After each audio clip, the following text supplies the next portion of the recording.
Planning and zoning meeting Tuesday, August 13th. For now. Teresa, you want to start us off with the roll call? Jesse Cobble.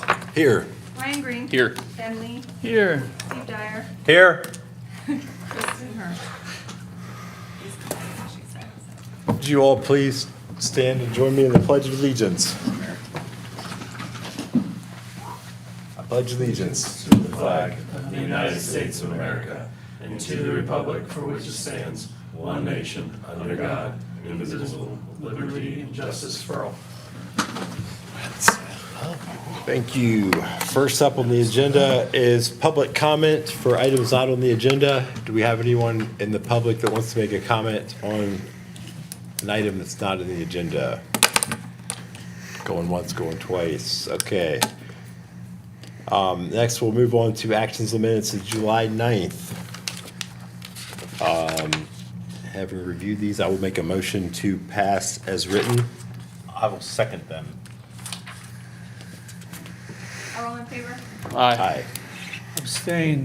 Oh, I should have. Due to done that. absence. Yeah, you weren't here. Okay. Got it. Item number 6. I'd like to, if I could, just make a motion or ask a question about the agenda for items under 8. Are those still needed to be discussed tonight? I was under the impression they were already action in council. You want me to jump into this? Yes, please. All right. So I'll unpack each one individually because each one is different than the next. So. And I'm just asking if they should stay on the agenda. We don't need to discuss them now. No, I'll go through it as an approach to an agenda specific piece. So, Okay. Ordinance 17/2024. The action that was taken by council, what we've learned from our legal, was a moratorium on cannabis dispensaries. So this particular ordinance is a prohibition, so there are some differences in that specific piece. However, item B, a resolution imposing a 12-month moratorium on commercial cultivation and processing of adult cannabis in the city of Johnstown. That item has been addressed by the council. However, if this body feels that that action is inconsistent with your recommendation, or if you feel it is consistent with your recommendation, it's possible for you to discuss that and then give that feedback to council. There was a consideration or a conversation that if they wanted to pass another motion that would remove that moratorium, council could do so. So if there is some guidance that you could give them, it may be beneficial in order for them to proceed, whether to act on that resolution that's currently in existence or remove it. Is that helpful? Yeah, absolutely. Perfect. No, I just wasn't sure what was needed or if it was on the agenda Is that correct, Teresa? Yeah. All right. intentionally. I got her blessing, so we're good. All right. Thank The you. only, since we're on the topic, so 17/2024. So that motion, you're saying needs to come back up to council?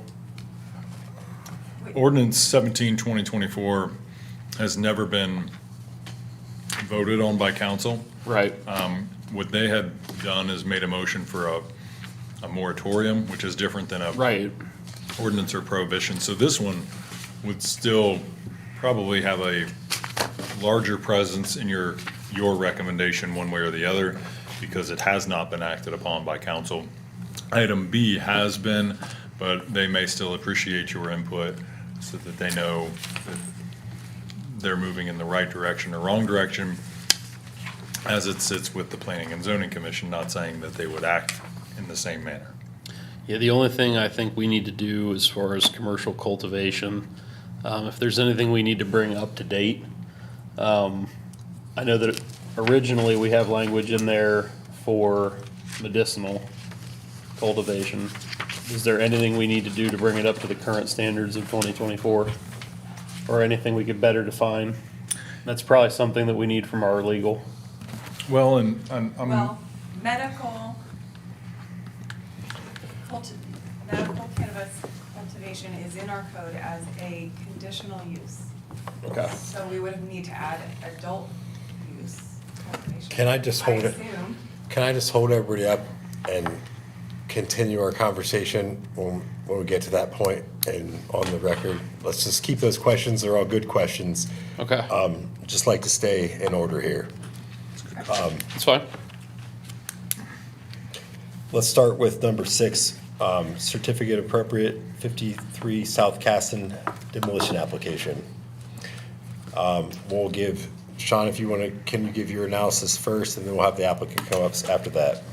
So I don't have a lot to offer on this particular piece, quite honestly. You all have seen other applications for demolition. So with those, I didn't have a lot of background. It is kind of what you see is what you get. So I'll actually defer to the applicant if he would like to offer any comments or additional information that you all would require in order to assess this particular COA. Do we have, do we know if this demolition project fits into our city plan, our future plans for the area? And I know that our comprehensive plan doesn't get granular enough to address this, but does this parcel fit into our future city plans? I would say our comprehensive plan is, your statement is accurate. Our comprehensive plan didn't drill down deep enough at the lower level to identify this specific parcel and how action should be taken on it, as well as any other parcel in the downtown. So that's the information I could probably provide. I'm not aware of any, So we don't have any plan for this parcel that you're aware of?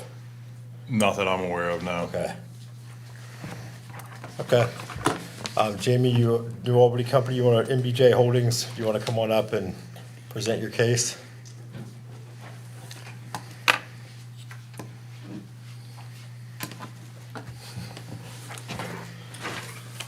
Thanks for having me. Jerry McNally with MBJ Holdings. At Casson Street, we realized that this is an important site for downtown Johnstown. Right now, we had a tenant in the property for a while. They decided we moved them to another property that we control, that we own.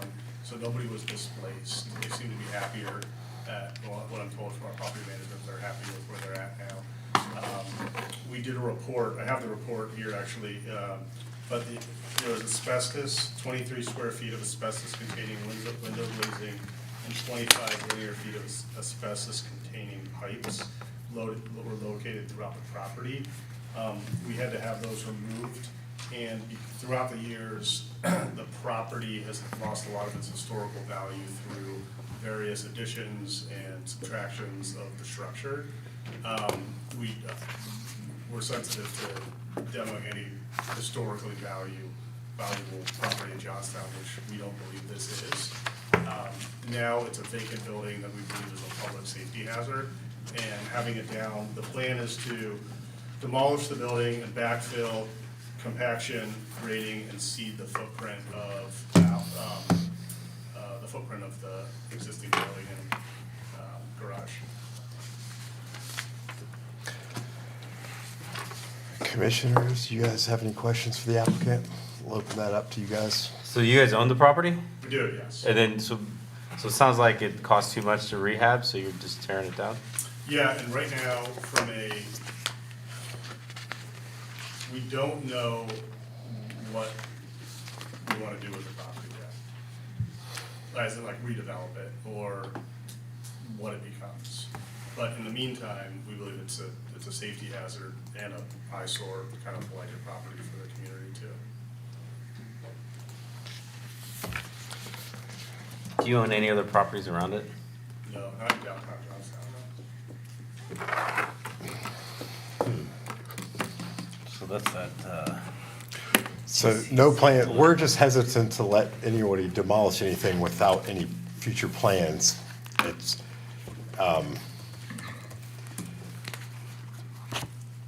It's our view that, I mean, well, maybe I'll speak personally. It's my view that it would be surprising for me that someone wants to spend this much money to demolish two properties. Come on in and join the party, Kristen. Sure. We just started our first application here for the demolition. So you're, jump right on in the mix. It seems surprising to me that someone would want to spend this much money to demolish a property with no intended future use of the property. Do you guys, so you guys are telling me that you don't have any intended future use of the property? The truth is, the property we view as a potential long-term hold because it's significantly positioned for Johnstown's revitalization. And even though you guys know we're working on projects in Johnstown, this project, we want to see downtown Johnstown maximize its potential too. And we want the city's input and council's input on what to go in this property. But we have no users lined up right now or potential buyers, and that could be a while, particularly with interest rates right now, that this could be a vacant building for a very long time. And I can say this candidly, this project is not a profit center for us. Has anybody from the city reached out to you on future intent, use, interest in this property? No.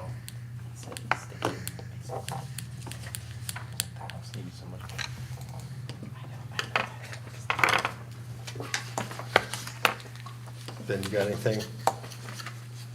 When, I can't, for whatever reason, pull up On Track, but when was the property purchased?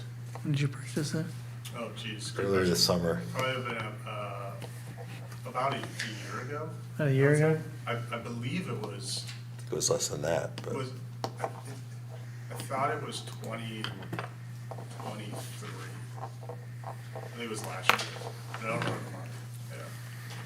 Yeah. Okay, and it was purchased and it was, I could definitely look up that information. but it was purchased from a private owner, It was. right? And it's the entire parcel, so the entire space that spans between Casson and Post Office Alley, right? Yes.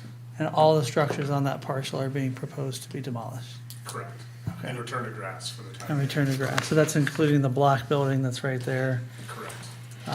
adjacent to, right next to Post Office Alley. Okay.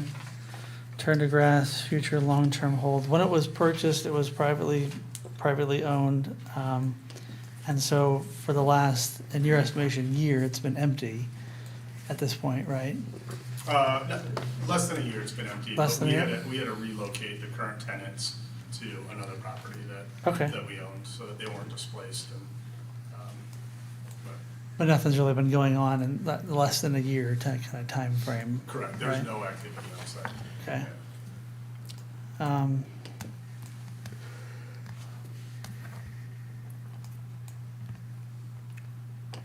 And there's no long-term plan, but a strategically purchased property with a future use to be determined. Correct. Yeah, okay. And that future plan will require most likely fully engineered plans. Yeah. For drainage, and without knowing what that plan is in the short term. can't really do Yeah, engineered especially with plans. this structures being demolished. I mean, it's a Yeah. start from zero type of situation, Yeah. and it sounds like that's known. Is there any kind of an estimate or ballpark in mind what it would take to renovate the current property up to a standard where it would be economically feasible to use in its previous state? We do not have that estimate, Okay. no. But there, you talked about asbestos being present.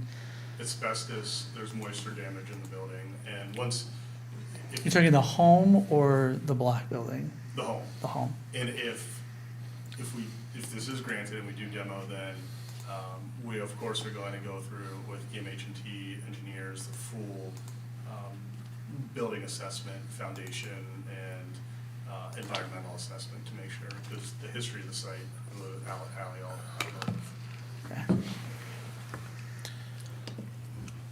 And I will say that the old tires, was it a tire store or the auto shop? It's almost unusable the way it is from the street and the parking. So, in my mind, just to give you guys my take on this, is that on balance, that is almost a no-brainer that we need to, that has to be demolished. That's a benefit of the project. I hate to see homes in that neighborhood demolished without a future use. So maybe this is a give and take situation for me. I do have, did you guys get an inspection report that shows that there's asbestos in there? Yes. Not to call you out on it, but we've had prior applicants that I feel like weren't always as forthcoming, so Oh, no, it's right here. Okay. You can All have right. it if it's done. I trust you. Yeah. Just wanted to make If sure we that could, we've. if we could see that, I'd appreciate it. But yeah, I just kind of want to check out what's there. I had on my list to ask for that as well. Steve, you got anything? Anything else? No, I'm curious about the previous owners or tenants. The fact that if this gets denied, then you're just gonna leave it as is. Wait, denied, is that the right word? Yeah, Yeah. Probably. yeah, so.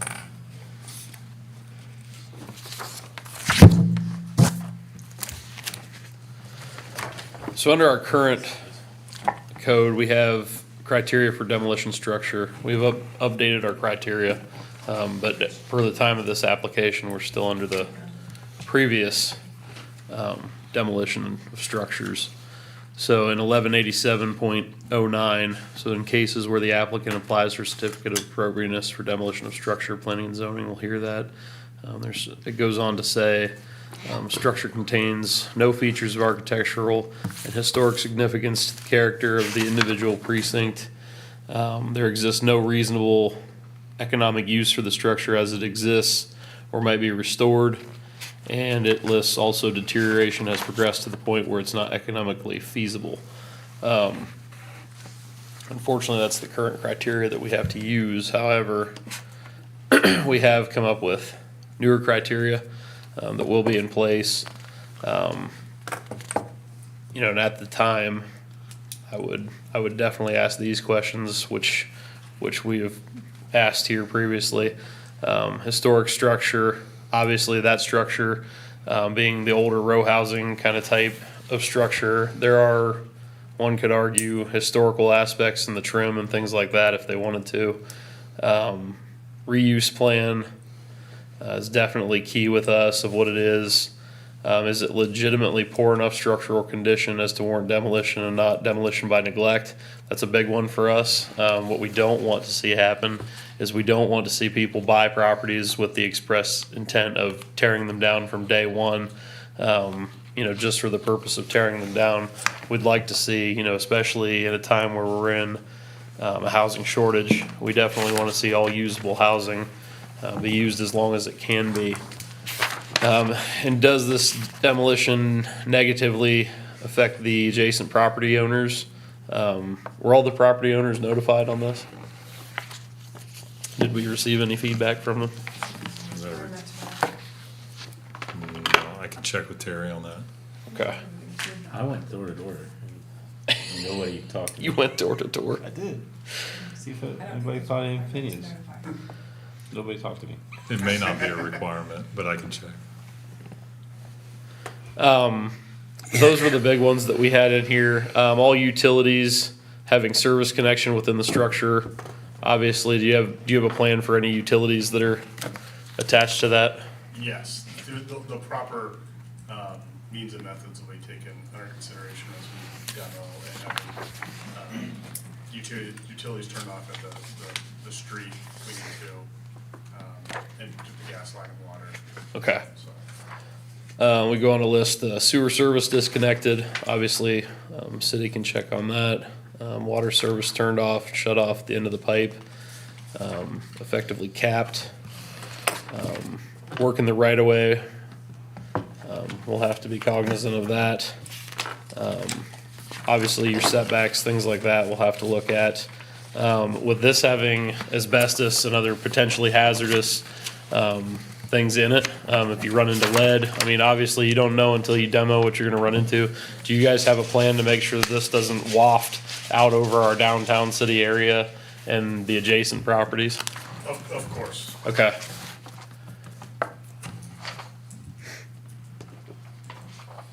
That would definitely be key. I'm not sure to what all extent the EPA requires that, but obviously any lead or asbestos we want to contain on that property. I don't know, do you currently have something that you could talk about, or just you'll adhere to those guidelines, or? We would adhere to those guidelines we would coordinate with with the demo company that Okay. do these type of demolitions. But it's knowing that this is a sensitive area with neighbors, it's not, Right. I would imagine, Well, none of it's frailable material according to this, it's just window glazing. trouble is we don't know what all, I mean, you haven't probably cut into walls. Obviously, you can't see under siding, things like that. There could be all kinds of things under the paint, under the siding. I mean, you never know what you're gonna get into until you start tearing it apart, so, whether they have you put up screening or some sort of spray or something like that to encapsulate things, we'll have to watch that. I don't know if they'll make you screen the topsoil off the property or anything like that, but obviously all those things would have to be looked at. What we don't want to have is, down the line, we inherit a brownfield site or something like that. That then the city has to take care of, or a new owner has to take care of. Can I interrupt you for a Yeah. second? It just looks like there's window glazing was the only area of asbestos found. That's the only thing that they can, and I agree with you. Just skimming this myself, that's what I see in there too. Window glazing and a pipe. Which they didn't test the pipe, they just said, they just assumed that it might be asbestos carrying. Okay. They didn't actually have a positive test on that. Good to know. But it goes without saying, I mean, obviously, anybody who's demoing property have to make sure that we're running into that. Control the dust, things of that nature, noise ordinance, all that good stuff. Bring it back to, so the plan on top, are you bringing it back to grass, or what's the plan for the top of everything? Okay. How do the sidewalks look in front of that right now? Do they need repaired? That's a good question. Street was just replaced. I'm just wasn't it? thinking, No. like, as you're doing that, like, you're gonna have equipment might in there, have- like, is it reasonable to I ask think they that, did curbs like, and if the everything. sidewalk? They might have patched the street. can Sean, tell could we you. get that pulled up on the, Yeah, they got brand new sidewalks here. do they? Yeah. Old picture. Those- Just while I'm buying some time, just so I can cover my bases, it's in the report. Oh, yeah, it is new. As far as existing property owners, I do have a ownership interest in some properties that are contiguous to this. Obviously, I'm not a voting member, and I'm not giving any input. I just want to make that awareness so that there can never be any statement that I'm trying to hide anything or anything like that. So like I said, Hey, your staff, you're allowed to give a recommendation, don't be shy. what's that? You're allowed to give a staff recommendation, don't be shy. It hasn't. We been appreciate your consistent. your It hasn't input, been man. consistent with the demolition, and I would not do it on this one just because of that specific reason, so. Yeah, I'd appreciate that to shield the city from any future issue. What I'm looking at with respect to if this is granted conditionality is the maintaining of any live trees on the property.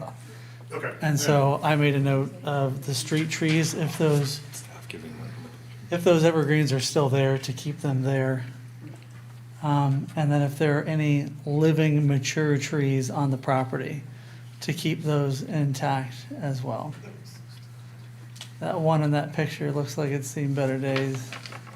I assume that's on the property, but there's another picture that looks like there could be another large mature tree on the property, but I just would hate to see trees gone just for the sake of tearing, leveling up.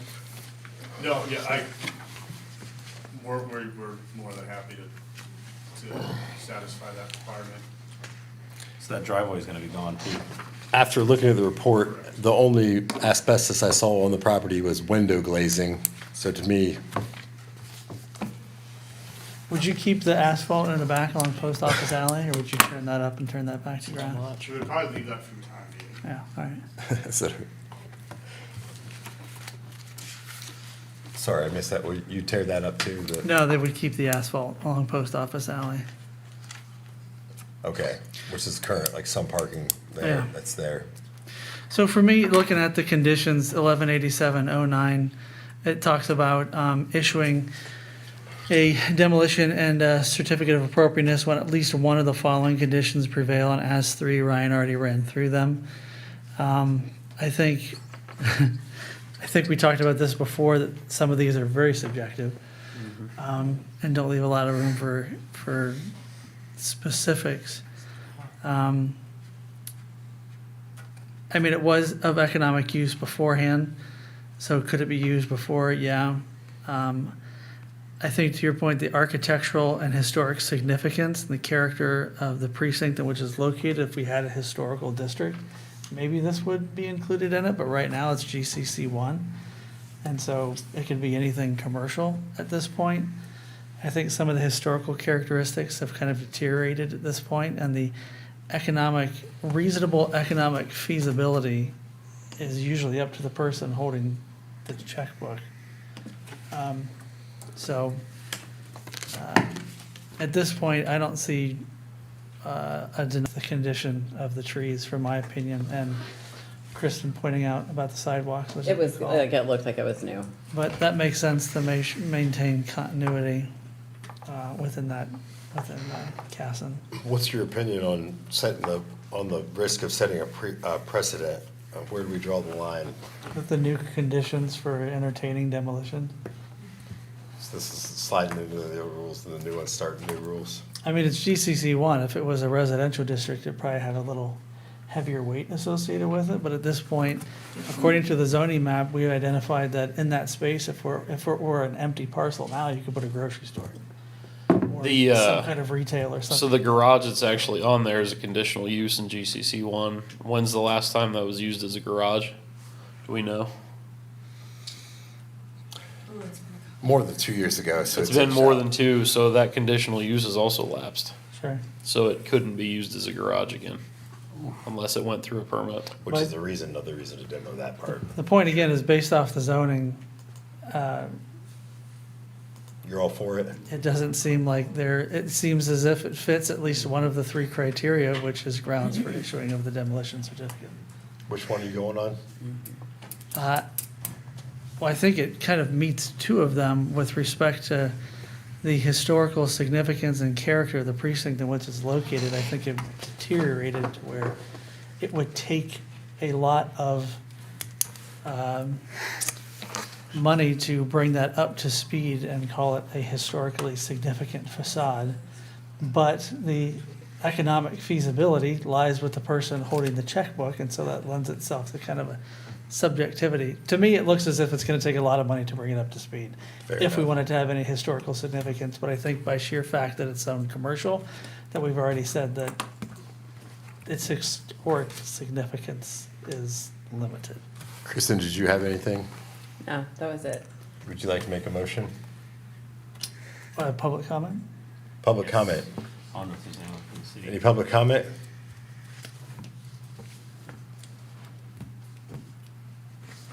Would you like to make a You motion? can close public comment.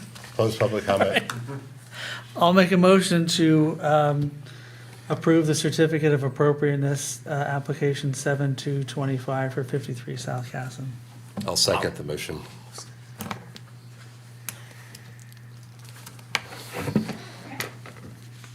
Bentley, Yes. Kristen Harsh. Yes. Steve Dyer, Yes. Ryan Green, Yes.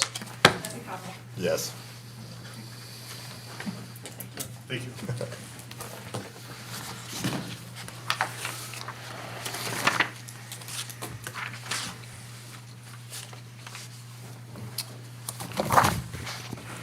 All right, next up on our agenda is number 7, Resolution 2024 a resolution by the Planning and Zoning Commission initiating an amendment to the official zoning map of the city of Johnstown, Ohio, in accordance with section 1137 of the codified ordinance of Johnstown, Ohio. Sean, would you like to introduce this one for us? I will give it a shot here. You all probably got this at the 11th hour. Apologize for the lateness, however, how do I want to phrase this? Got it at the 12th hour, literally. Yeah, 12 hours. Literally. Yeah. We had some vacations come up as well as this kind of unfolded as we were working through it. But we'll dive into it. So it's a resolution by the Planning Commission. So what this is there's 3 ways to initiate a change to our ordinances or zoning map. Of those 3 methodologies, one is through the applicant. Another is through a resolution through the Planning and Zoning Commission. Additionally, there is a resolution by the council to initiate the process. So this is a resolution initiating the process. This is not a resolution voting on a recommendation for or against this specific map amendment or ordinance change.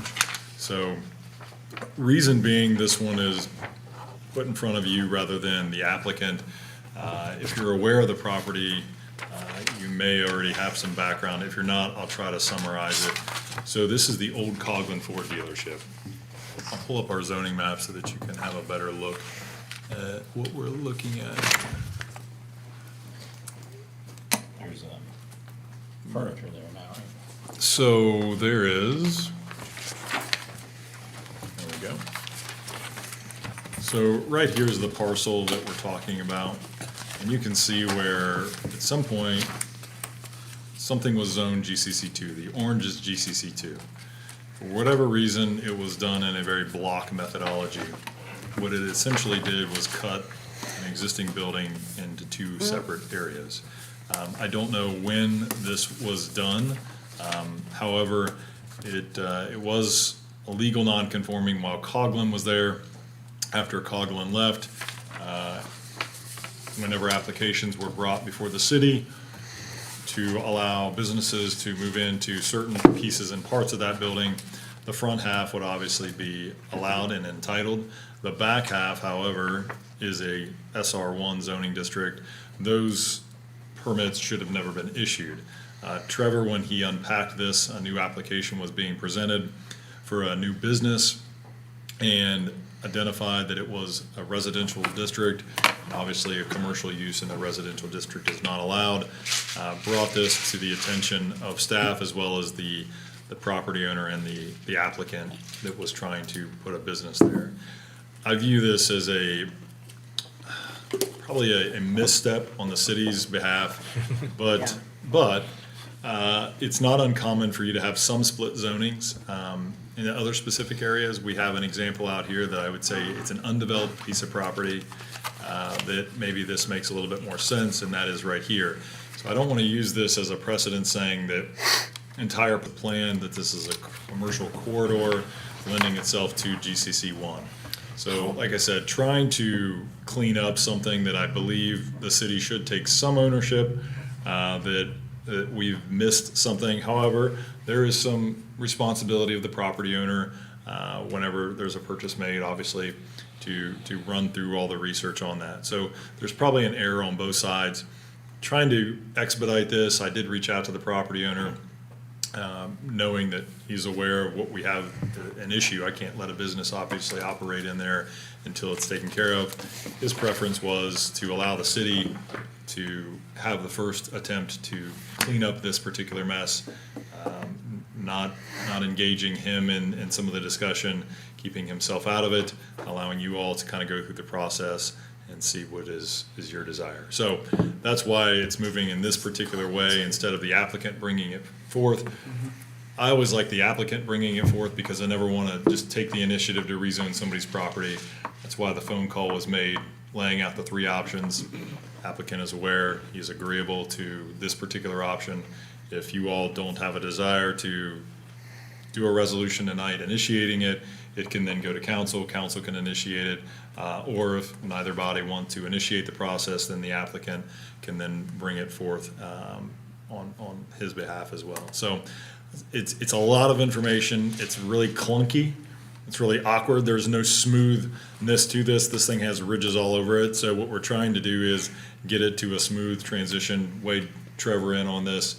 He gave some of the wording that's in the resolution tonight as far as some of the things he would like to see put in there from a GCC1, consistency with comprehensive plans, things like that. So I'll open it up for questions or comments, but the reason you got it at the 11th hour is we're literally trying to work through this in a very time-sensitive, being receptive to this is inhibiting someone, not necessarily the property owner, but also a potential business, whatever that business may be, or the property owner from utilizing this property.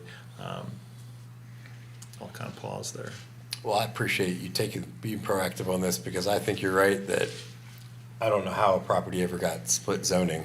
That baffles me, but I don't think that the burden should be on the property owner to have to pay the application fee to clean this up if everybody's amenable to the solution. So I think that being proactive is the right way to approach it. We'll open it up to, let's go public comment first. Do we have any public comment on this issue? Okay, we'll close public comment and open it up to the commissioners. Ben, do you want to start us off? Do you have any questions on this one? That's a hacked up, It's weird lot. You used hacked. that's all, yeah, no. I'm just looking at, like, at some point that used to be a rectangle. But that whole area back there has always been interesting. I think at this point, what we've talked about, I continue to be sensitive with the properties behind it, the residential properties behind it. And they will remain SR1 behind it, right? And there is, as I recall, when Coughlin moved out and the property was purchased, I believe we did a split. And part of the parcel on the right where if you're looking at the parcel from 62, there's a part on the right and a part on the left. The left has all the buildings on it, and the part on the right is where the for sale cars used to be, right? The parking lot, right? And so those pieces were split. And down the middle, there is an easement that is still granted for accessibility to the residential homes behind it. Is that accurate? That is consistent with the documents that Teresa gave to Trevor when he was first trying to unpack how in the heck this thing ever got approved before.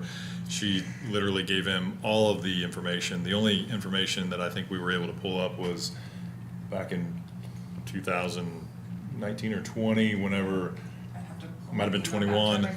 I attached several things. It came before this body, this board, so that's probably what you're remembering is some type of split with an easement that exists in the middle. But yes, there is some documentation that I've skimmed through that is consistent with what you're saying. Okay. Yeah. Because if not, then I would continue to make that a conditionality that is recorded somewhere, so that those property owners are not locked out of accessing their properties. It was A in the, recorded easement? Well, if it's recorded, it's recorded. I don't know if it is. If it's not, it's not, it Well, was that's a very condition valid made by point. this board, though, It with is. this idea of If provisions. it's not recorded, it's not recorded. It doesn't count at this point. Let me see if I can find it. I can pull up what I sent Trevor. Yeah. But I think this happened when we were going through the initial future land use and identifying corridors within the 62 area, knowing that the township does a lot of split zoning in the area where they have a certain footage of frontage that is a particular zoning designation, and then the rear part of the lot is a different zoning designation. So I feel like that's where this came from, and it was that probably how an it's worked? oversight in assigning the districts when the map was passed. Above What's that? G. This is SR1. No. What are you looking at? The other one that's pink rectangle with the orange inside it, what is that?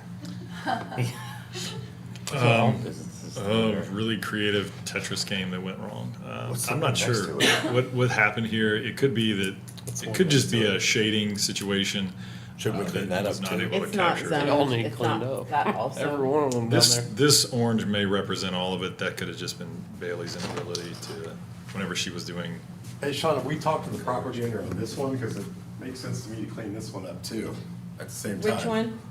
This one right That here, the one orange next is- to it? All the way down through Seems there. like a shading issue more than so that concept was vetted. I software. want to go back to the original conversation that, why don't we just clean up everything? Then we. It's easier then said than have done, to- right? True.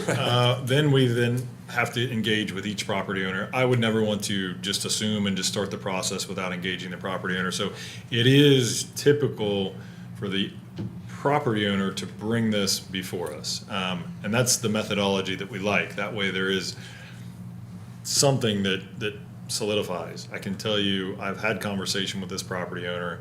This is consistent 100%. So you've with his already design. talked to this guy, he's Does working it on something. impact their taxes on the property? I don't know. Sometimes it depends on the use rather than the actual zoning is not always. No, consistent in the county. property taxes will be assessed, won't be assessed for another 3 years, so unless there's a purchase What I or a mean sale. is the tax rate different if it's commercial versus residential? No. It's not? Okay.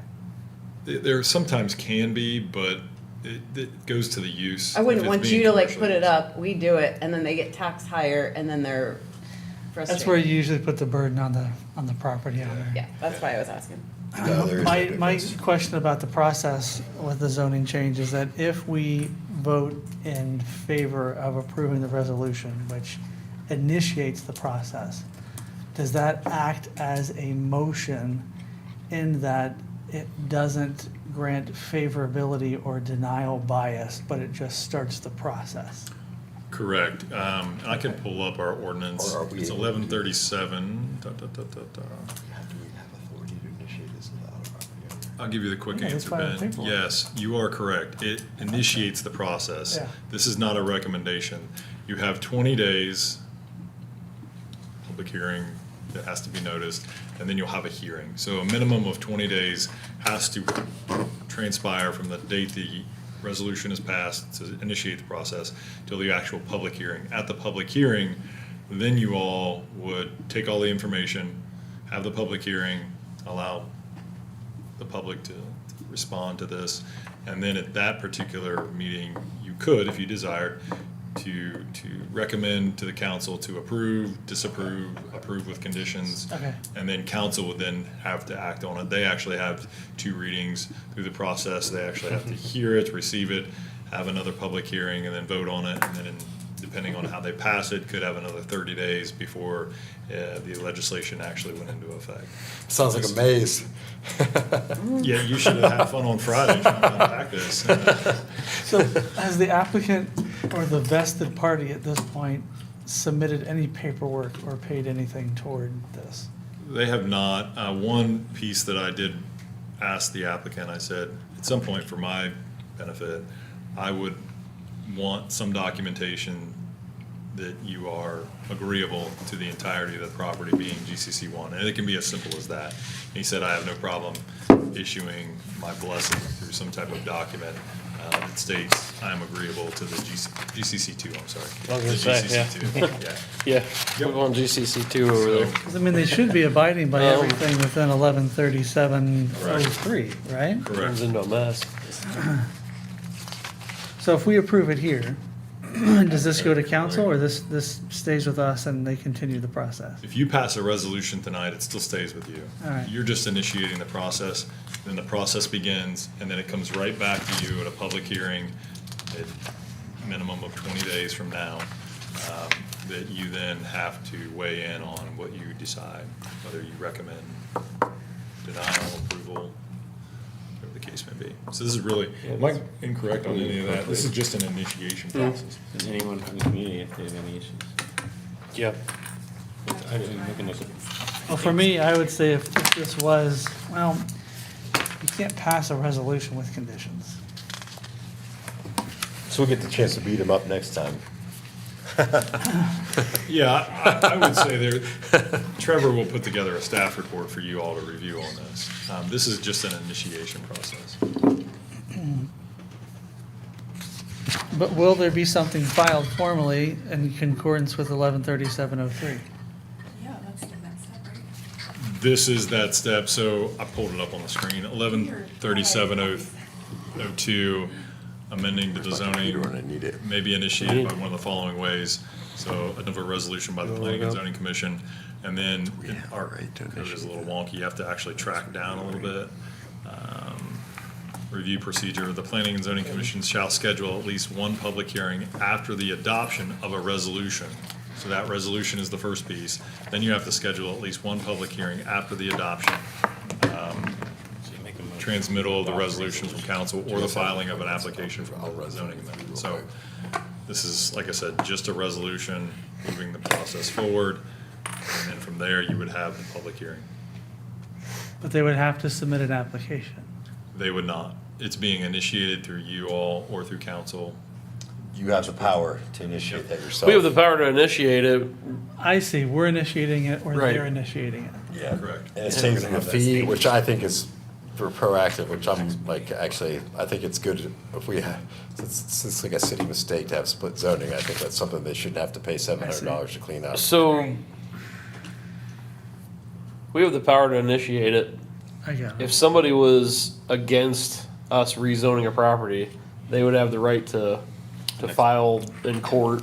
No, they and still sue you can come for back to taking it. of the property, right? We're still gonna have another hearing with, where they can come in. No, I know, but I'm Oh. saying like if we just picked Jesse's house and we said we're gonna rezone it GCC 3 and create something new, and Jesse would have a problem with that potentially. He could sue us over Spot that. zoning. But it'd Yeah. be spot zoning. Well, it would be. Let's say Jesse's lot was a 100-acre lot and it wasn't. that's But I'm why just saying it's you could do that. crucial But that we at here, least have a it's letter. crucial that you have a letter or something on file That's from definitely a the crucial piece of property it. owner. Sorry. Because if he doesn't like what we do halfway through, he's gonna go, I never said that. This is the, Not that I don't, not that I don't trust him Is or our legal anything, good with but that? Our legal's good with that letter as, I can confirm, like I said, this is just the initiation process. If we start to get inconsistencies, then obviously staff will give you a report that something would in recommend writing. denial based I on. mean, since they agree with it, we have a Yeah. letter, I don't think we're getting sued, so we're gonna have that in our the next lawsuit meeting. risk is low, but. You can technically, I mean, you and council can technically rezone anything they want now. That's And what I it would be mean. rezoned, I assure you. Yeah. By the ordinance. However, the property owner has rights as well, and then they could initiate a court action against the city in the referencing a taking has been Yeah, done on that's the what I'm property. saying. Either devaluing or changing the zoning, which makes their property. Right. and So we're weighing that. because we had this argument with the last, when we reviewed our zoning code last time, that was the argument that came up because we were putting overlays on things, and that was the argument that came up, that Sure. in that area, you may have challenges to that if you're not engaging the property owners. 100%. That was part of the argument to that. Steve, you got anything on this one? No, especially, it's Kristen? just opening up the. No, I think it's the right thing to do. Yeah, so I would ask, to your point, that there be at least something on record, if the resolution passes, a letter in support of the action from the applicant or interested parties of the parcel, details, identifying details of who is the owner and who is, 100%. saying that this is okay on their behalf to do. And then still notification to surrounding parcels if it's a rezoning type of situation, just so they Yeah. understand. Yeah, Because I think Well, that's that part if of it. anybody were to be looking at this map, and I do feel like this is a housekeeping cleanup procedure, that if anybody were to be looking at this map, they still want to be notified that the way it looks right now is very much how it They is. still would have to be Split zone. notified according to the process, right? They still- Property owners? Oh, yeah, there's- around the property owners. With any type of map amendment, there's a process, trust me. It's one of the most Yeah. detailed processes. If you want an example, it's exactly what Mr. Nybarger went through, except for Mr. Nybarger initiated the process. but Initiated, yeah. This Yeah. thing Yeah. is a long process, and I've told this particular property owner that even if we walk through the process, you're not looking till late October, probably realistically early November, until this thing finally has a vote before council. So there is an instruction manual on how to proceed, and I would agree with you 100%, Ben, and that's why I brought it up to the property owner. I I don't feel good about moving forward with it after this resolution piece for you to make a recommendation without the property owner having that piece of documentation. Right. And I would also recommend maybe just check with legal and see if what Oh, they for sure. recommend. I think, I agree with you. I think that's sufficient too. And I'll go ahead and make a motion to pass as is. Are there any properties that are gonna be cleaned up? Are there any small chunks in there that are gonna be cleaned up or absorbed into larger chunks of the property as part of this? It seems like some chopped up properties owned by similar ownership. This one is just reflective of the parcel that's been identified. Just in the that packet. one. Yep. Yeah. I'm sure at some point there'll be a greater conversation, but I would definitely wait, because you're gonna be pulling on something and it's gonna spiral, and it's gonna get really We might have wonky to real quick. prioritize that amongst other things. Yeah, and do you want this to all remain GCC one? Do you want it to be, or GCC two? Do you want the same provisions? I think doing all of it at this point would not empower the city at a later date. You're essentially giving entitlements without having some checks and balances in place. This one makes sense to me just because of the condition of the current uses and how it's been over the years. But the other ones, it's always best to have a lot of the cards. And I think the city holds a lot of cards with these particular conversations. When you notify people, the adjoining properties there, if they come in and say, I wanna rezone my property as well, do we open that can of worms? That's why I was very careful in putting a distinction on why this one is a little bit different, rather than the applicant being the one that submits it. Yeah. And I'll go back to split on a specific parcel, and I'll really hammer home, it's literally in the middle of a building. I don't know that that is consistent. You have Yeah. entire parcels that don't have the same zoning, but this one, very, very odd to where you would have a split zoning where a building exists. I could see if there was a garage in the back on the SR1, and then another building in the front that was GCC2, that I would probably say, Mr. Property Owner, you need to bring the application forth, because maybe there's the ability for that to be an SR1. Maybe that started off as a residential use. You're trying to do something different, but with the building being in the middle of this, it just Yeah, seems weird. no, I agree with you, I'm just saying, And if I had a building down there and I knew about this and I was SR1, I'd come in and say, well, hey, while you're doing his, Well, make me honestly, GCC2 as if well. there's- split zoning drives me crazy, and I know this is a council decision, but I would recommend to council all day to waive the fees, any fees on remedying split zoning, because there should never have been split zoning. So, if the next guy comes in with an application, I'll recommend they waive the fees, because we need to clean that up. It's not a mistake. Maybe the property owner bought it but that's an argument down the road, and for council, but yeah, the split zoning stuff needs to be cleaned up. I'll second the motion to adopt resolution 2024-01. Thank you. Jesse Coppell, Yes. Ben Lee, Yes. Kristen Hurst, Yes. Dave Dyer, Yes. Ryan Green. Yes. All right, we move on to number 8. Legislation review and recommendation to council, ordinance 17-2024, an ordinance to prohibit cannabis dispensaries and to declare an emergency. Sean, you want to give us the, Yeah, I can Take on unpack this this one one. again. So this is sent down from council for you all to review this, and if you desire to give some type of recommendation, this is an ordinance that would prohibit cannabis dispensaries. The declare an emergency, I think, is just a carryover from some of the documentation that council would have to abide by.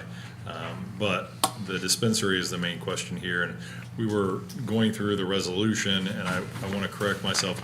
The resolution was a moratorium, not on dispensaries, but on cultivation and processing. So that would put a moratorium on those specific items, but not on the dispensary. The moratorium that council passed, was that on dispensaries? I think it was only on dispensaries. That was on dispensaries, medical and adult use dispensaries till the Okay, so this actually is separate. Now that I'm having a little bit of time to review this, this is really just on the cultivation and processing. The moratorium that was intentionally or unintentionally passed by council was specifically for I love it. the dispensaries. So you really have three different items. So to Ryan's question, whether, or Ben's question, is this relevant given the resolution the council passed? Absolutely, because there are actually three different distinct pieces. One is a prohibition, which is not a moratorium. The second piece of the resolution is actually for cultivation and processing and not for dispensaries. So should you look at these? Sure, why not? Sure, why not? Sure, let's have some fun. Well, we're here. So what you're saying is intentionally or unintentionally, they put a moratorium on the dispensaries but prohibited the cultivation? What? Is that what you said? No, No, we didn't prohibit a cultivation, just the dispensaries. yep, So nothing was done with the cultivation correct, and processing? correct. And what did they, No, I can go through the cultivation and processing. I got that, but The only what- thing I think we need to do with that is update it to the 2024 laws in place, in the ORC, just define There was a it correctly. moratorium vote, through the, just on the dispensaries through the end of the Right. year. and the Yeah. moratorium failed, right? It passed. It did. Well, It passed, but it's it's up for interpretation. just, What? Well, we did have a legal opinion. so the legal opinion said But it it is a passed, little- but this is for a permanent prohibition of it.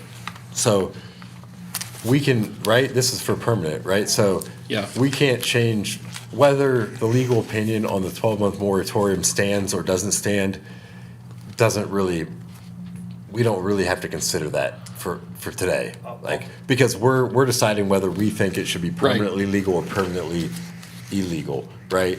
So, it's, I'll try to unpack it Okay. a bit differently. So the moratorium has an expiration date. So the clock is already ticking on the expiration because the time was given 12 months, 6 months, whatever the case may be. A prohibition would not have an expiration date. It would be in existence until council decided to move differently on that particular action. A moratorium, as soon as the expiration of that specific timepiece would expire, it could then be allowed again. Is that helpful? Okay. How did council get to the moratorium? Can I ask that? Because I'm curious of intent. I'm gonna let Teresa, I was not at all of these meetings, so I'm only paraphrasing what I heard or saw. and- Teresa, I'm so sorry. Yeah, you should be. But is that in her job description? They arrived at, both of these pieces of legislation were recommended by our legal counsel in the thought that if these are things that council does not want, let's get in front of it. Right. Because, all the licensing and everything. They were sympathetic to the business that we have now, for cultivation and processing. As far as the dispensaries, I think that they wanted time to do research on the effect it could have on our city, resources from the police and fire. So they didn't want to outright ban them. They wanted to put the moratorium in place Those that for voted 6 for the months. moratorium wanted time. Yes, they wanted time to do a little more research on the effects of having a dispensary. Okay, And I what was in front of council, though, was this exact ordinance, right? Yes, Okay. So did the exact ordinance on prohibiting it fail? no, they never voted on this. They never voted on it, This okay. okay, so Ryan's comment previously about this, because this affects zoning. Yeah, So council sent it to zoning. They agreed Okay. to send it to us. It Remanded it to us, prohibits a basically. use which needs to go through zoning. Right. They didn't want to take. We're deciding. They could have made a decision. but They could have made a didn't. decision, but they wanted to send it to us And- for and- our, And because At the request of my battle with the council. You guys, for your opinion. The resolution did not need to come for this resolution 2428 did not, but council recommended that you look at this one as well. And I'll put on record that I appreciate them using us for their feedback. Because we asked for it all the time, so we got it. I'm happy with that. A great issue to get it. So- Thank you, council. This Hey, I'm wasn't, in, let's do it. both of these are on council's agenda. Correct. Neither of these are actioned directly. Correct. Okay.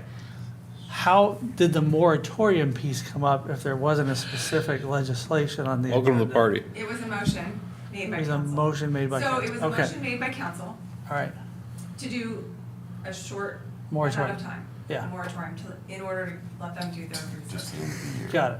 Our law director said that he would prefer to see that in writing, 100%. so I did a resolution. Okay. The resolution votes changed, so the resolution failed. However, since it was just supposed to be a duplicate of what's already put in place, The original vote the stayed. original vote stands. Okay. So if all right. council's true intent is to lift that moratorium for 6 months, they'll just need to do another motion.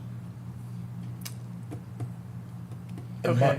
I saw, yeah, I needed a law director opinion on that. And my understanding is- They wanna know- My How we understanding feel is about it? too that it probably came down to the legal team because with the new state law, they represent other jurisdictions too, and they're probably recommending this language to all the jurisdictions that they represent as something to think about. Like you guys decide, get ahead of this now, do we whether wanna you want it or not, so it's like a heads up thing. And so we gotta. Is that, the idea on the moratorium, my understanding would be like temporary, to be able to decide where you, if you want to vote yes, where you would want it, in what, Basically, it's put a Zoning pause on area. it. They put a pause on it so they could, A, kick it down to us to see what we thought, and B, have more time to think about it, what their final decision would be.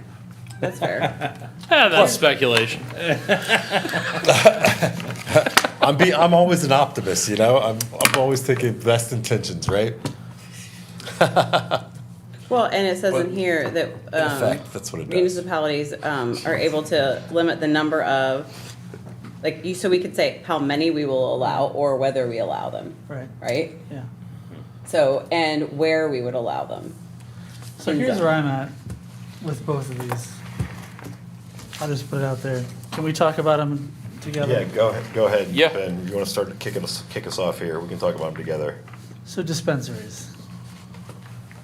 If there's a moratorium already in place, assuming the intent of council was the first vote, Yeah. then I think us giving any kind of input is putting the cart before the horse. If council's already made their intention clear, I feel like you gotta give council the time to decide whether or not, in totality, if it's wanted. From their perspective, They kicked it down back to us for our input. on whether or not to allow Yeah, dispensaries. yeah, they wanted our input, believe it or not, for once. Sounds, Hey, we push for that. They probably want more opinions, right? Is I that- mean, Ryan, can you here's- speak for what the thought was? Well, Yeah, because I it's could a have tough last issue. week, but I don't know now. But, so, Ryan, you're on council, give yeah, us so I your think, take on I it. think the intent was, I believe honestly, that council thought with the moratorium vote not passing, that it was done at the council level, could proceed then to zoning. That may or may not be So true. they thought they killed it. Based, All thought based, that. based now on what I know, I don't know if that's true. Did you get my email? So I did, but I didn't really get a chance to read it. So they thought before they I came killed in it, here. basically. Yeah. They thought they killed it, basically, But- and they sent it down to us, like, so then, To determine Well, okay, so where if there is no moratorium, then there needs to be a definition of use and zoning. If you can, if the intent is this can come to the city, possibly, then zoning needs to weigh in on it to tell you where, when and how. And make that recommendation to council, and council needs to decide.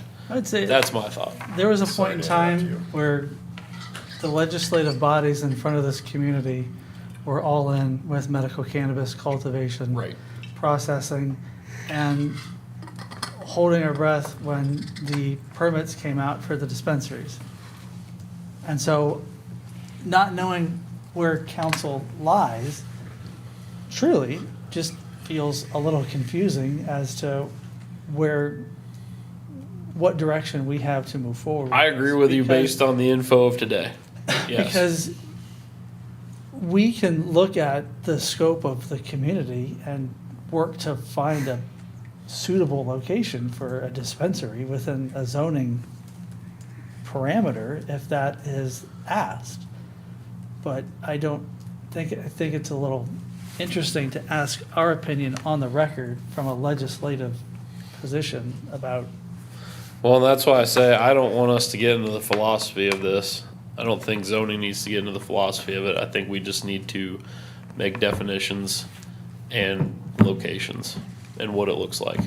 if a moratorium is needed for more time to arrive at the right answer, given the right information, then you can only make the best decision you can with the information you have at the moment. So it sounds as if they've moved forward with a moratorium. So for me, that feels like it's, you give council time Until to make council that decides that, yeah. decision. What? Only a thought, I'm listening to all of the pieces and Yeah, starting It to got very jumbled. paint a different picture. I don't believe they knew that they had passed a moratorium prior to sending this down to you. So that's why I don't So think we just need got to a act. legal opinion, so I don't think we if act. you take the time frame of which everything transpired, and they weren't aware that the moratorium was actually in place, it would make sense for them to kick it down for you all in your purview Right. of this. But because Teresa did get confirmation, she sent out the email today, that does change some of the dynamics as it relates to dispensaries, specifically dispensaries, because that's what the moratorium did take a place in effect. But at the last council meeting, they were not aware of that, so that was why the initiative was then kicked to you all. Does that help clarify it? Yeah. So with, Yes, and I'll no. give you my I'm opinion. still confused. With all of this happening right now, and there's an email sent out today with some further clarification, right? So I don't feel like anybody has enough information to move forward on anything I'll say this, at best, at the moment. the intent of the moratorium was to get our ducks in a row and gain perspective and do some research. Sure. So I think as far as zoning is concerned, we can table this item, do some research on our own. I don't think there's a need for a permanent prohibition if there's a moratorium in place that gives us the opportunity. I wouldn't, To develop some structure. yeah, All right. I wouldn't feel comfortable voting on this tonight, even if council said, you guys figure it out. Nope. Clearly. So I think a tabling is fine, but what I would like to discuss further, and if you want to talk about this in other business, we can do that too. If you want to make a motion on this and table Well, it. what I would ask is that I would, if we have a courier back and forth, We do. It's me. is I would ask for, at the next meeting, if council still wants us to entertain these in their current form, Okay. A. And B, if so, what are the guidelines to do so? Here's my argument against that, because they have asked us to entertain these, and one of them, there's no moratorium on. So if they've asked us to entertain these two, why would we not entertain at least one of them that there's not a moratorium on? I think that they're unrelated. Well, I mean, they're I both do about too. marijuana, but I think Yeah. they're completely separate. I agree with you. Right. So whether we agree or disagree with the logic on one of them, I don't think we should group them together, is my opinion. I think it's fair. So the cultivation has a moratorium, right? That's, Dispensary. the dispensary has, God, Wait, the what? dispensary has the moratorium, which is 17/20/24. So Right, which let's put that, doesn't, I'll Let's make a put that- motion to table. Is that what you're asking for? He wants- okay, I want to discuss them separate for a second. And yeah, are you guys, what is you at? You want to make a motion to consider a vote? Well, I'm predisposed to vote on it, but if you guys, Well, yeah. if there's other people that want to table it, then I'm not opposed to it. Well, Because I feel like my understanding of it from talking to council members is they've asked us for our input on this. I think us making a decision on this may further muddy the waters. And I don't wanna do I that, think you pending the information of today, Okay. I think we table it. Now, if I wouldn't have gotten the email from Teresa earlier today, absolutely, with you. We're making So, decisions. let's make a tonight, motion, I'll make a motion to table 17/2024 and ask council's clarification on their intent, whether it's for us to, whether their intent, I'd just leave it at intent. yeah. What's what your the- intent? Whether, give us some guidance on intent. We're there to support council, and we would like to support them, but we need a little bit more information on what their intent is on this one. We'll punt it right back their way. Now, I will Wait, second the motion. So you're gonna to second table. the motion? thank you. Jesse Cobble, Yes. Ben Lee, Yes. Kristen Hurst, yes. Steve Dyer, Yes. Ryan Reed. Yes. Now we can consider 24, 28 separately, which council hasn't, may or may not have made a resolution on, which is the cultivation, which we can assume, since they've sent it down here, that they have asked our direction on. Do we have any discussion on the cultivation issue? I would ask Kristen? why we would want to do that. We already have a business here that's cultivating it for medical use, right? Why would we want to prohibit their business growth? And the state just gave them a license Yeah, for they've already- so recreational. they're in. Right, like, I don't know why we would want to do that. They're in, but to my point earlier, we do need, and I'm not saying we don't, we don't go with them. I'm saying we do need to update our code to 2024.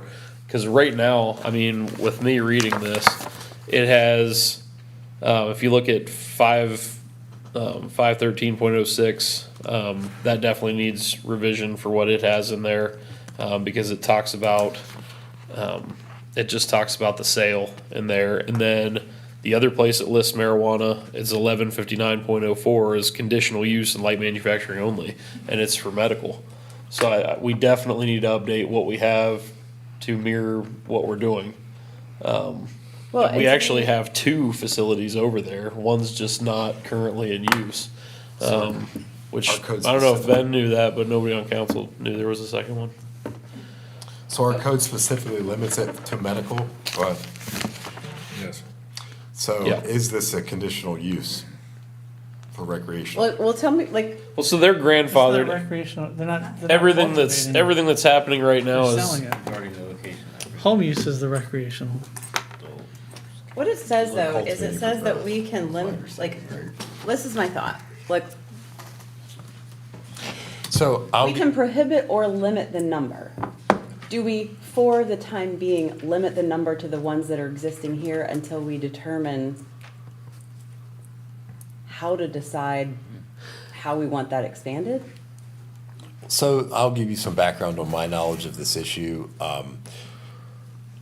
which I tend to agree with you. I don't want to, It's- impose any restrictions on the people already here, but I'm not, When you're deciding whether you want to have a new business in town or use a large chunk of your territory to allow a business to expand, you're thinking of taxes, income, what's your average Right. salary per worker, which is what are relatively the low. impacts to the neighbors, like, Which is right? Like, You're right, people the have complained smell. about smell. The smell. right? So there's an economic element for the argument against, and there's sort of an aesthetic, sort of a moral, maybe argument of the argument against. I'm not saying I'm with any of those arguments, I'm just trying Right. to present, give you some background on what the counter argument is, why it's sort of an issue. In my mind, you're right, it's a local business owner, and there's gotta be a lot of evidence against me wanting to stifle the development of a local business owner when we got so many other people trying to move in and develop this, that, and the other. But that's my understanding of the issue I anyway. am sensitive to people having complained about the smells that aren't, Yeah. like, don't want to smell that, right? And I think We about like, can fix that. And it's through- like a 90 Through machinery though. It's like a hasn't $65 million been- expansion or No, something like that. no, so we it's did, not we insignificant. talked about it when we took our visit over there, cause they wanna expand. That's something Sean can tell you about.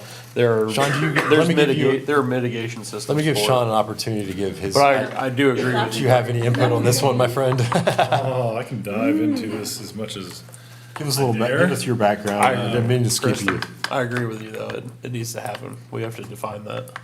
well, I think I want to like, I feel That'd be like, something the design review would do, probably in the COA. you're just What, trying to how pick a to fight with limit it? her. He's not accurate at all, but. Just throw it on them. He just That's wants our to new, fight. that's our new game I plan. wanna send more stuff to them so they can have 8 things to review in one night. Punch this back to council. Let's just forward this to them. Let's forward this to design review. I'm out of here. So Kristen's analysis of this is actually spot on, and I'll pile on that a little bit more. So the way we understand it, Teresa, correct me if I'm interpreting this wrong. If you do not impose a moratorium on the cultivation and processing, as it currently stands, any licensed business that currently acts in a medical field is allowed to submit to the state of Ohio, and they are automatically grandfathered in. Now, if they have not submitted to the state of Ohio for a recreational use, which is the case with, I believe, one of the sites that exist over there, you put this in before then, that would take away their ability to continue with recreational use. So what this is looking at is the expansion of what's out there. so one of the buildings, even without this, is already allowed to expand. Yes, I won't go into the details, but yes. that- Even though we have medical in our code, the legal. So the state of Ohio put some provisions in there that supersede some things. So, Okay. as long as they put it in there prior to a prohibition on it, they were grandfathered in, from the medical side of things. Now, if you prohibit it, then you can obviously not allow any future expansion. That's a choice that council would make. That was kind of the reasoning, I think, justification behind legal staff and internal staff saying, we're not saying you should prohibit it, or we're not saying you shouldn't, but what we're doing is giving you the option to at least have the conversation before it is made for you. Because if you do nothing, more and more businesses could expand into this realm, as well as some sites that are already out there. Now, like I said, Curaleaf is grandfathered in at this point, so they're no longer a conversation piece with this particular item. They're allowed to expand and do what they are doing. Council took a tour of that facility. I think conversations in that way are moving forward. You're probably gonna see some pieces of applications move to you, or at least a design review board in the very near future for the expansion of that particular site. So really, it's a question of, do you want to see an increase of these types of facilities inside of Johnstown? If you don't, then a recommendation for a moratorium would probably be your course of action. If you are saying, this type of business operation doesn't bother me, no issues at all, then your recommendation to council would be, I'm fine with leaving it as is, and at some point we'll have to change the medical, but the medical is just a nuance that exists right now. They could come in and apply Yeah. for license and such. So that's in a nutshell. There's some other things that exist in that, specifically at the very end there where new licenses being issued, that's the state level, so. I guess my initial thought is, well, let me ask you this. If we put the moratorium in, and what is it, for 12 months? 12 months. And we get zoning in place, can we lift it before the 12 months expires? And just for clarification, council, yes, can do all of that. Not us, You got right. it. So council can, at the next council meeting, if they pass a resolution authorizing this, at the very next council meeting, because it's a resolution, They do not have to go through this. They don't have to wait the full 12 months before. What I'm saying, like, I feel like it gives you the time to say, how many do you want to allow? Do you want to allow 2? And then you've got Right. the existing business. What zoning areas do you want them? And it just kind of lets you put the structure in place. Sure. The one thing clarification I'll add to that is right now it's a conditional use. So we have to approve each and every Right. site. So every And time it's- someone wants to create one of these businesses, they already have to come to us for approval. And it's So, conditional only in light manufacturing. it's not, in my mind, this is, you have the ability to approve individual projects as on their merits, or you just are quashing everything. I would say from a conditional, and this is for any conditional use, and you're gonna see another conditional use come before you for the expansion of that. There are some limitations on your ability to squash a conditional use. They have to be reasonable. If you allow the use, such as marijuana cultivation or multi-tenant on the second story of a building, and you then just say, I don't want them anymore, I've changed my mind. You're gonna find Well, yourself. you're in a legal hurt, but you can always defer to the, doesn't agree with the surroundings, you know? There's always You caveats. could. that you can get out So- with. So those cases can always be made. With conditional use, it has to be a reasonable condition, and our codified ordinance actually lays out the conditions that you're supposed to evaluate when looking at a conditional use. I think the only reason you would want to, like, not have the structure in place would be if it's like a huge revenue, like, and it would impede the city, like, it would be a real detriment to the city to not have all the structure in place first, right? Like, you're gonna miss out on a great opportunity, and you're gonna cost the village, like, tons of tax dollars, like, in revenue that you wouldn't get otherwise. That's, in my mind, I'm thinking about the financial side of it. In my mind, yeah, and like. That's where council comes in, though, the financial side. I don't think that we would be, these jobs are so low paying, I think that Taxes. it's tax actually a revenue. tax loss. Like, they're looking at this as an economic loser, whether the more ground we use for these, to be honest with Well, you. then, But, there's something to think about there. but at the same time, like, that's, yeah. so- Is that the best use of the property? It's the best use argument, right? And we have had that information, the applicants, there's nobody here tonight, but my understanding is that their average wage is like 30 grand a year. So it's, if we did pass a tax structure that's based on employee earnings, which hopefully we will, right? Then those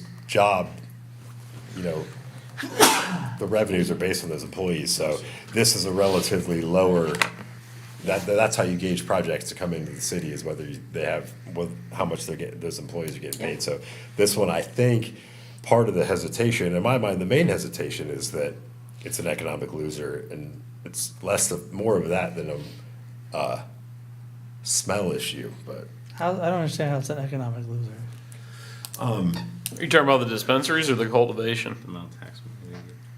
Not an economic, just best Either, use of right? property, not an economic loser, I shouldn't turn that, but best use of property, because if we pass a tax plan that's based on income tax instead of residents pay the tax, right? Your tax is based on employee revenues. Okay. So the higher the employees' revenue, the higher the wages the employees make, the more tax So you revenue you have sell in. So 10 if you have an acres. Intel where supposedly they make 120 grand Right. per employee, then you make less revenue per square foot than you do on a marijuana field where. How do you pass that tax plan? I'm just throwing out You're ideas. throwing out a supposition. Yeah, exactly, Yeah. yeah. I'm just giving arguments and counter arguments. No, I get it. And nothing's for sure, I get it. nothing's a loser or a winner. It's just, we were talking about the argument against, and Light manufacturing is where it's at. We already have medical approved. The only thing that isn't relative to what we can, sounds like the number. I don't know any other zoning designation in which we could look at changing it, and you already have 2 over there that are grandfathered in. I'd be surprised if somebody else came to the city and the city said they didn't want another cultivator in here to provide some additional tax dollars in land that's not used currently. I'd be surprised. At the end of the day, the resolution is just, it's a reflection of the view of zoning. It comes down to council and how they want to act. Yeah.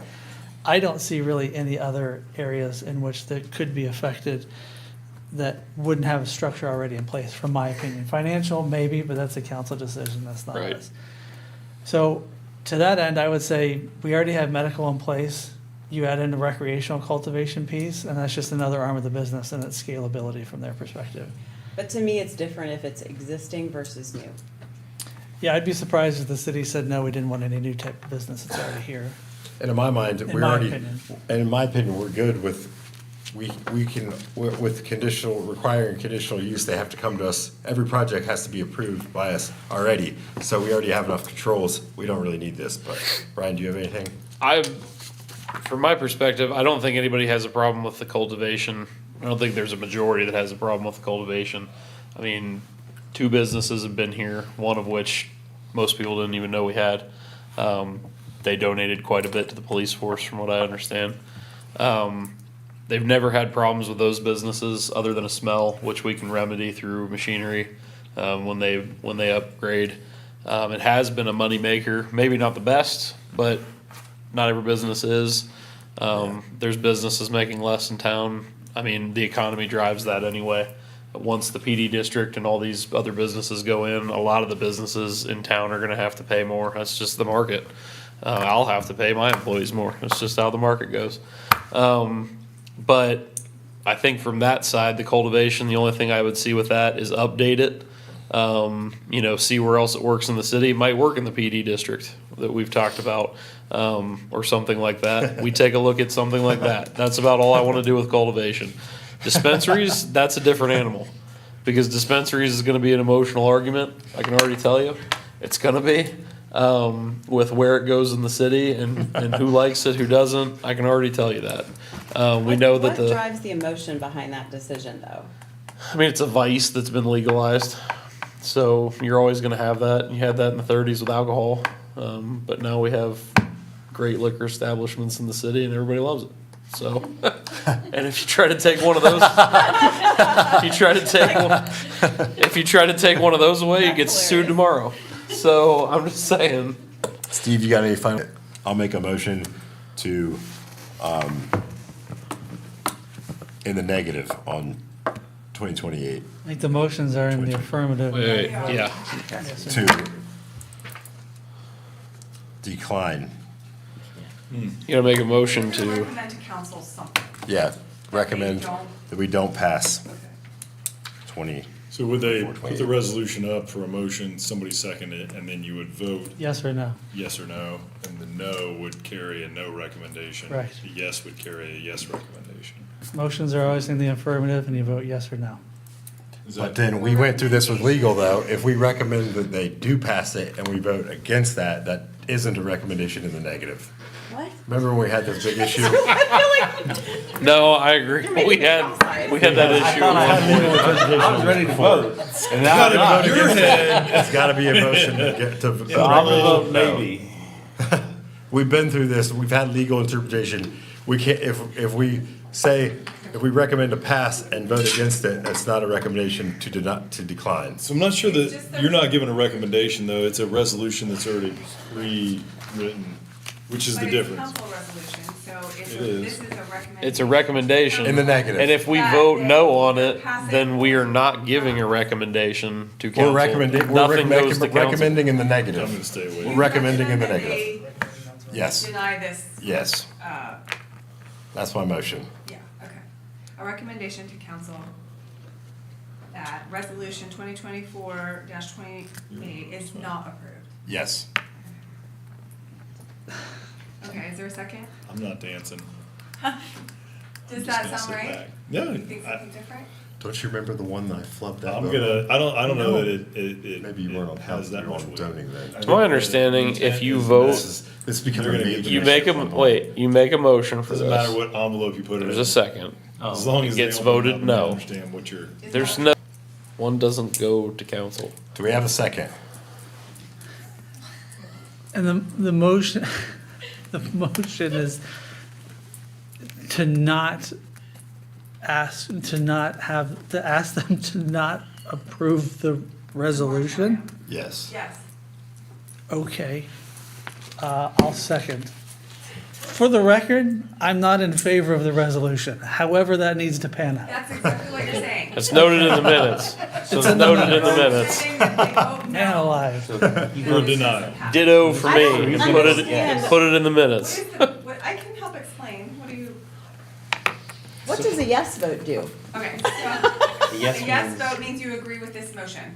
A recommendation to council that this. Was Sean here when resolution is that not thing, adopted. when I did that bid, when I did that flip-flop, big flip-flop bid? Okay, and a no vote means you do think No. they should adopt the moratorium?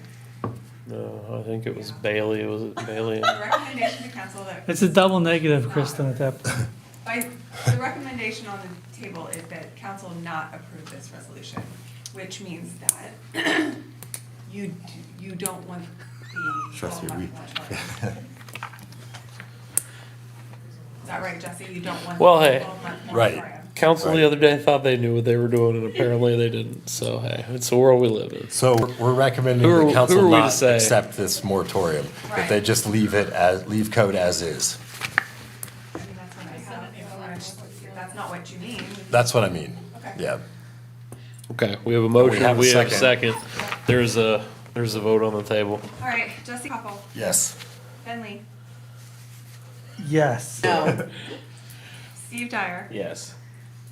Brian Green. Yes. All right, so what did we just do? You want council to vote no on this resolution? Perfect. And please put that in the minutes. It's not that hard, guys. So our intent is clearly stated. I know that. I think council's intent is clear. I've never known it to be any other way. So I said, You- who are we to say? Dispensary. But we had a big, which, Okay. okay. Let's end the meeting, we can talk about this. I have no other business to bring up. Do we have any other business? So I do have other business. Of I'm course not gonna let you out. So, I am. So our current standards of public notification. What do we have when something comes out, like a demolition or, a change of use, zoning map amendment, anything like that? What's our protocols for notification? I know we have to list the adjoining properties, but when are we required to send out a letter, or put a sign out, anything like that? I just wanna, It depends on what the application is and Okay. what the ordinance says. okay. So I wanna take a look at that, just to make sure that everything's lined up and that it's what we all think it is. Because sometimes we get, the public is gonna reach out to us and say, well, hey, I heard this, why wasn't I notified? Or we assume as members of the board that they were notified, and we ask that question here in a session and say, well, what did the neighbors think? Well, the neighbors were never notified. Why were they never notified? So I think we need to, since we have a new group, and there are some nuances to this, I think we need to take a look at that, just so that everybody's on the same page. We are conveying what we want, and we can make that recommendation to council of any changes that we want. But we're at least all on the same page with notification, and we make sure that we do that right. I know that we added added the signage, which was great, and I think that's gotten more public feedback, but I want to make sure that notifying the neighbors is part of that too, and we're all clear on when that happens. I think it also important to note that non-notification is not a prohibition against action on any type of It's not, but application. I'm worried about council or zoning, assuming some weren't. I think that's Or- general practice, but I think the wording in the ordinance, the wording in our. I just want to take, everybody take a look at it, and I want to make sure we're all on the same page. Sure. I like that idea. Sean, what's your feelings on, that? I know that takes up time of your time. Are you on board with doing that section, that sole section of code, a So review of that? I think Teresa was hitting the nail on the head there. So with different items, there's different notification requirements. So if it's a zoning map amendment, it's one. If If it's a variance, it's another. That's a demolition, it's another. So there's a variety of notifications. They're not all the same. They're not all consistent. If it's your desire, council's desire to have one consistent notification process for all of them, irregardless of the intensity of the request, that's fine. If you want to go through prior to that meeting, what the qualifications are and public notices are for each subset and say this notification or less notification, then I would say as a group into it, come back at the next meeting and say, this one I particularly have an issue with, everything else looks good, or I have an issue with all of them. Let us know.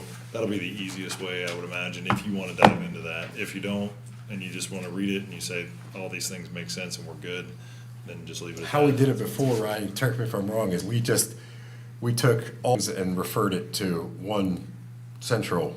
So instead of this thing, 20 days, new section, 30 days. And so they all had the 30-day notice and so basically we went through the code and under one standard set, 30-day set, which makes it easier for everybody to implement and understand.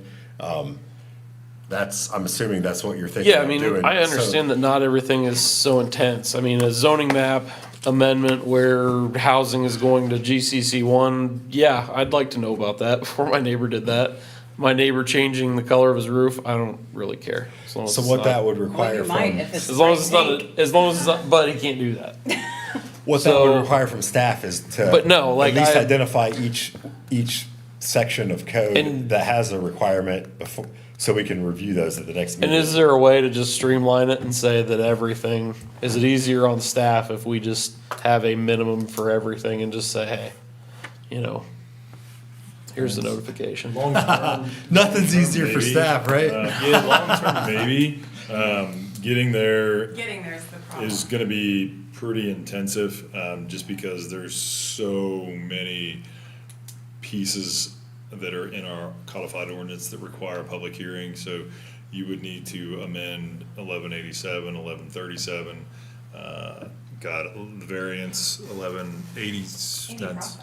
I mean, I'm in to do the work. if We it's can gonna only streamline recommend zoning things. code anyway, so it'd just be the zoning sections. Right. That's We can fine. make whatever recommendation, it's up to council to decide on that.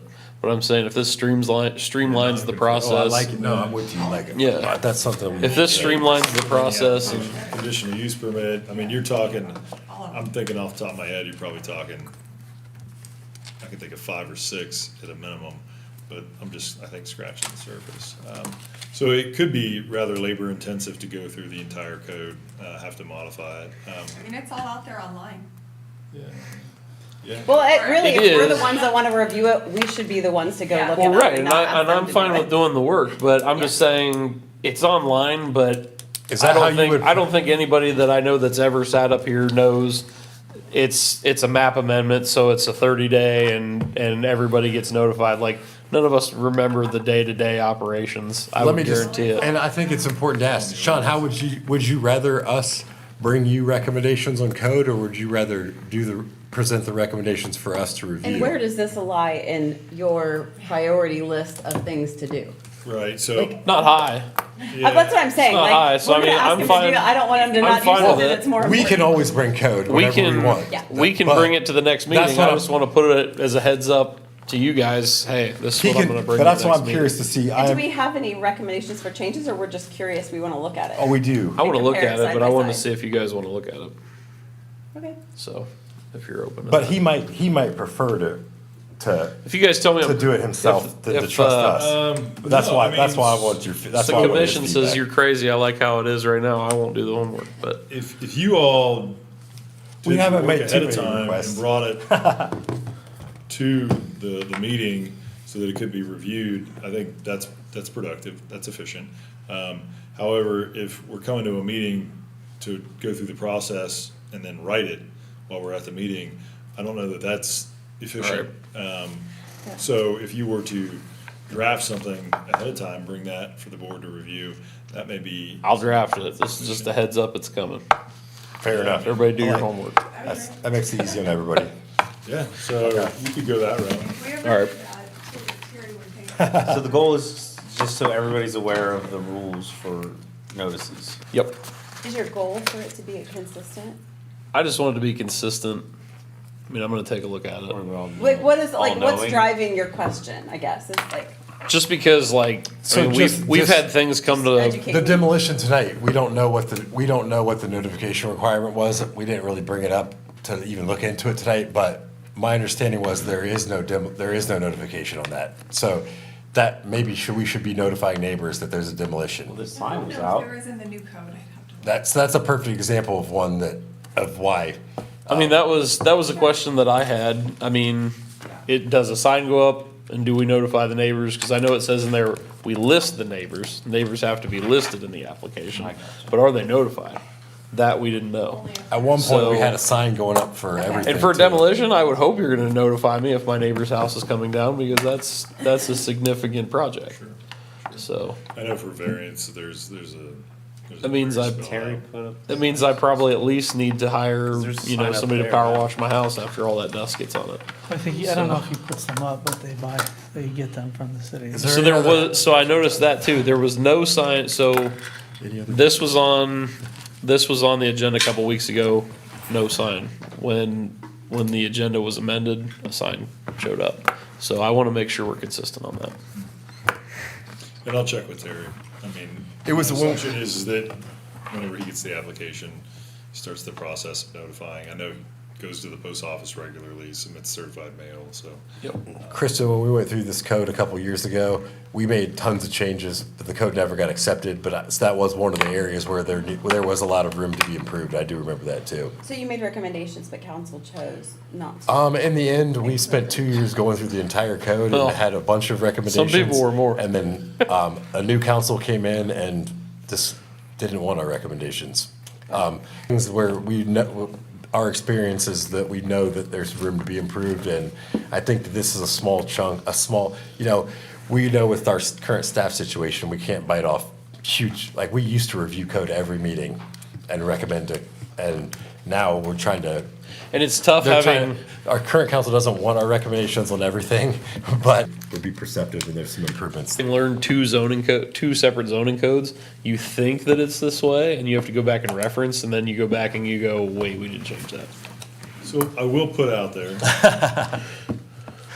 my only hesitation, and it's not universal, but my only hesitation in you all or anybody, design review board or council, attempting to write code, is from a resource and background perspective. So sometimes we may go through an exercise and then we come to find out that it's not legal or that there's a better initiative. So I always prefer to give instruction or direction to a planning firm or an engineering firm or whatever the case may be, a legal firm, and say, this is our desired objective. So for your Yeah. situation, public notice, this could be a conversation where I reach out to either legal or MKSK. This particular piece, I'd probably recommend legal. Say, hey, can legal go through this? This is the goal that we have. Give us a draft back. Let us put the window dressings on it, but they build the house. That way, we're not wasting our time doing a draft that isn't in conformity with ORC. There may be a provision that you have to do this according to the state of Ohio rules and regulations, and you guys have just spent evenings and time away from your families. I think we would prefer that method too. So No, what I- yeah, I'll We would much I'll rather write have you my legal- best I'd rough rather have draft legal and- write it than and Ryan. You can run it up the flagpole with legal. I'm good with it. Identify What I the could ones say that is need to I be could take, you all can make a recommendation to council, that they have legal look into this and do a draft, and then they could say, yeah, this makes sense for us, this is something we wanna spend money on, and then they could do that. That's not to say that you all can't take the initiative to do it on your own. There's no law prohibiting any of that. So I offer that as a conversation, not necessarily as a recommendation or a definitive piece, but from a staff perspective, sometimes it flows and functions better. Now, that's under the assumption that we have limited amount of resource, or unlimited amount of resources and staff time and legal cost associated with it. So, I always say if it's an issue that continues to come up that is costing us time and resources, then I will make a recommendation to you all, or you all should make a recommendation that eventually just correct the issue and it saves us time and money in the future. That was some of the objective whenever we started doing the demolition piece. I brought it before council. Yep. Directly, miscuing, misstepping, whatever the case may be. It was because we were having so many issues with that particular piece that it was costing staff more time than it was being productive. And I'm not sure that it was the demo, it was another example that we took before council. So, so that's where I weight it. If it's becoming something that is reoccurring, This won't be too wild. I mean, it's basically gonna be us taking our current code and changing the numbers or adding a word shall. So Yeah. we should be able to do that. All right, do we have any other business? I'll jump in just briefly. We talked a little bit about LM, one, and this conversation has come up in the past. I'm just gonna give you a heads up that, we're talking about map amendments and zoning changes. I believe there's going to be a application to review, the LM permitted uses. Nice. Not by staff, by an individual property owner that is making a recommendation to you all. So be aware that that's coming down the pipeline. In the past, you all and council have given me indications, and I passed this along with this individual as well as others, that there is a strategy, from what I'm told, about the light manufacturing, that it is somewhat limited due to infrastructure limitations that exist out there from a transportation. So if there was a warehouse that did a lot of distribution, we're having additional trucks being ran through that particular park and then down through 62 and the 37 intersection, creates a log jam, and that intersection has some limitations on it. So there's always been a sensitivity as to what's permitted out there.